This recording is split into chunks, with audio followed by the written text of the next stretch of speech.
अध्याय 3 निर्देशांक ज्यामिति। निर्देशांक ज्यामिति क्या होती है? यह एक बीजी व्यंजक होती है जिसे कार्तीय पद्धति कहते हैं, मतलब ग्राफ के रूप में दर्शाया जाता है।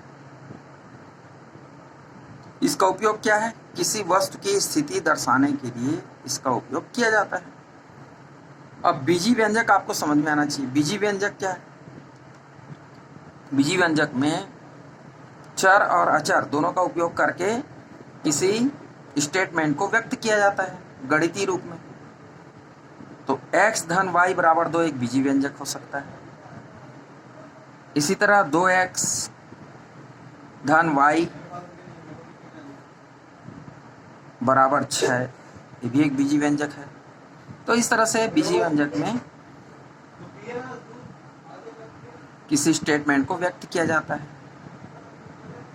इसको हम कार्तीय पद्धति द्वारा, ग्राफ के द्वारा आलेख खींच करके बता सकते हैं। इसमें होता यह है कि x, x dash, y, y dash के रूप में दो अक्ष होती हैं। ये दोनों अक्ष एक दूसरे पर लंबवत होती हैं और x अक्ष के दाएं ओर सभी धनात्मक पूर्णांक को बराबर दूरी पर लिखा जाता है। जैसे 1, 2, 2, 3, 3 से 4, 4, 5, ये सब दूरी एकक दूरी पर स्थित है। पॉइंट्स जो है एक एक दूरी पर, एकक मतलब समान दूरी पर, एक एक यूनिट पर ये दूरी अंकित की गई है। कोई कम कोई ज़्यादा ऐसा नहीं होना चाहिए। उसी तरह y, y डैश भी एकक दूरी पर ही, उतने ही दूरी पर ही बराबर बराबर दूरी पर ये पॉइंट्स लिए गए हैं y अक्ष पर। तो इस तरह से ये दोनों अक्ष मिल करके तल को चार भागों में विभाजित कर देती है। इसको प्रथम चतुर्थांश कहते हैं, इसको द्वितीय चतुर्थांश कहते हैं, और ये तृतीय चतुर्थांश और ये चतुर्थ चतुर्थांश। इसमें x और y के निर्देशांक को भुज, x के निर्देशांक को भुज और y के निर्देशांक को कोटि कहते हैं। x के निर्देशांक धनात्मक और y के निर्देशांक भी इसमें धनात्मक होते हैं। जैसे कि आप देखो ये पूरा धनात्मक है राइट साइड, और ये भी ऊपर की ओर जा रहे हैं तो y अक्ष में पूरे धनात्मक है। तो इस एरिया में आने वाले सभी मान x के और y के धनात्मक होंगे। इस तरह बहुत ही आसानी से समझ सकते हैं।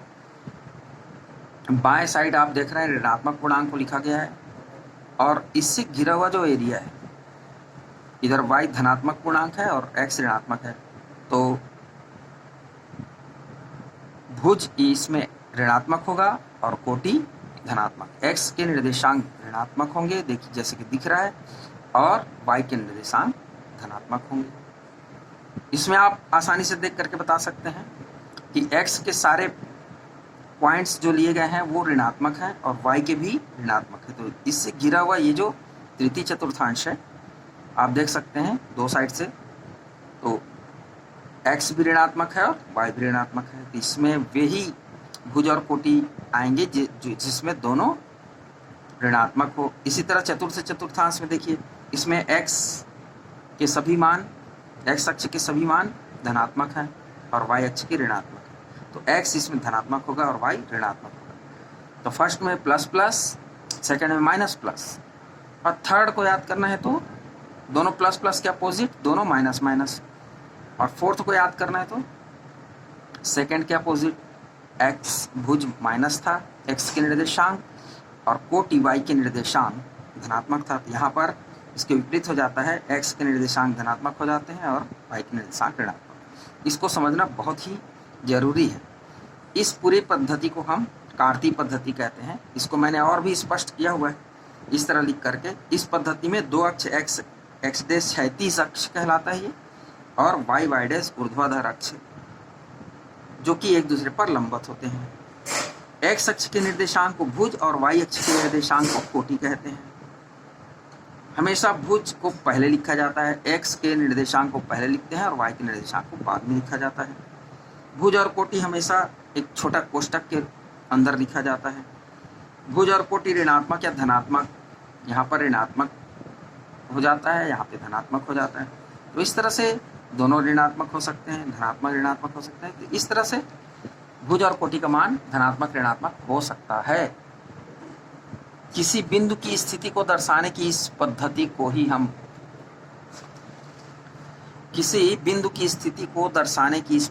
ही हम कार्तीय पद्धति कहते हैं।